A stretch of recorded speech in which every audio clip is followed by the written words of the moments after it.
Ináč, ja som z Trnavy, Trnavčanka v centrume a u nás je jedna pekná pesnička, trošku, myslím, veselá a už teda má slova, ktoré sú každému známe. Ideme.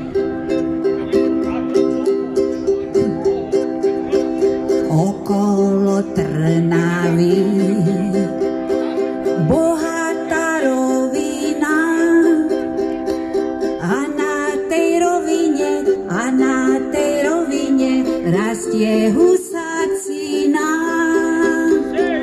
A na tej rovine rastie husacina. Na jar je pernatá s bielými krídlami, na jeseň pečená s mastnými lokšami. Na jeseň pečená s mastnými lokšami.